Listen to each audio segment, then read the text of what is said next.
ٹھیک ٹھیک ٹھیک. اچھا یہ بھٹی بات صاحب آپ کی بات کاٹوں گا، یہ بات میں اس لیے کر رہا ہوں کہ یہ مارکیٹ کی یونین کا حصہ رہے تاکہ یہ آپ کو باور کروا سکوں کہ لوگوں کا اس پہ ٹرسٹ کرنا کتنا آسان تھا. بالکل ٹھیک ہے. بھٹی صاحب یہ فرمائیے کہ اگر یہ معاملہ یہ تھا کہ میرے پاس سامان ہے اور میں مینوفیکچرر ہوں یا میرے پاس میرا ایسٹ ہے اور میں وسیم صاحب کو، حاجی صاحب کو دیتا ہوں کہ آپ بیچیں اور اپنا کمیشن رکھیں، اور 30 سال میں یہ لین دین جاری رہا، تو پھر ان کے پاس 1 ارب روپیہ کٹھا کیسے ہو گیا؟ جی بالکل ایسا ہی ہوا نا کہ اس میں سب سے جو بڑی ایف آئی آر ہے نا وہ جی نور لائن کی ہے. اچھا. وہ لڑکا اس کی شاپ پہ ایک کاؤنٹر اس نے اپنا لیا ہوا تھا.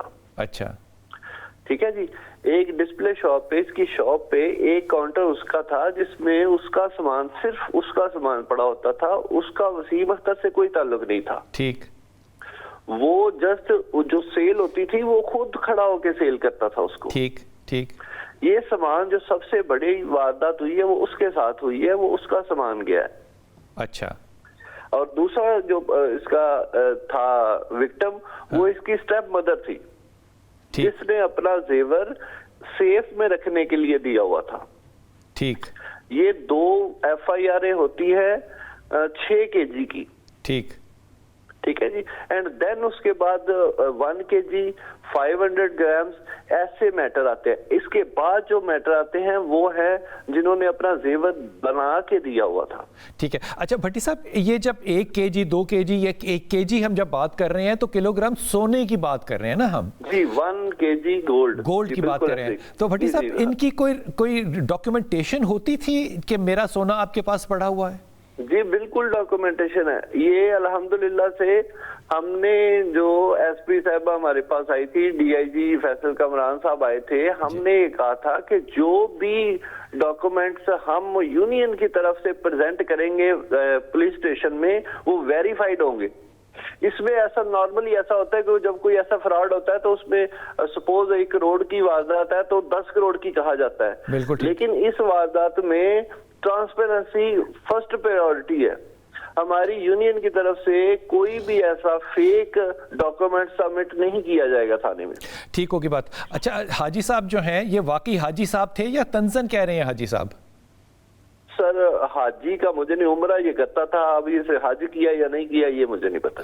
اچھا عمرے 1 سال میں 1-2 دفعہ چلے جاتے تھے کرنے کے لیے؟ جی 1-2 مرتبہ. یہ تھائی لینڈ بھی جاتے تھے بھائی، یہ نہیں باور کروا رہے.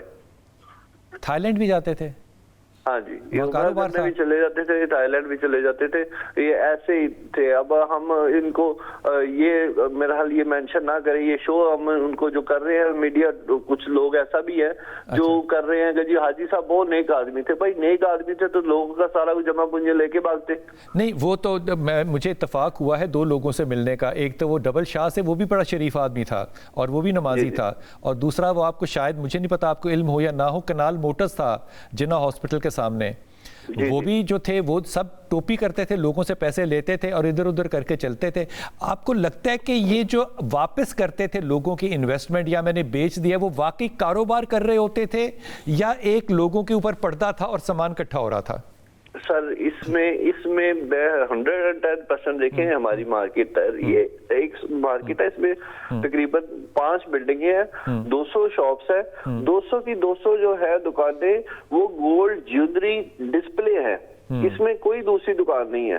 اور ہم یہ 200 لوگوں کو ایز اے فیملی ممبر جانتے ہیں. ٹھیک ہے جی.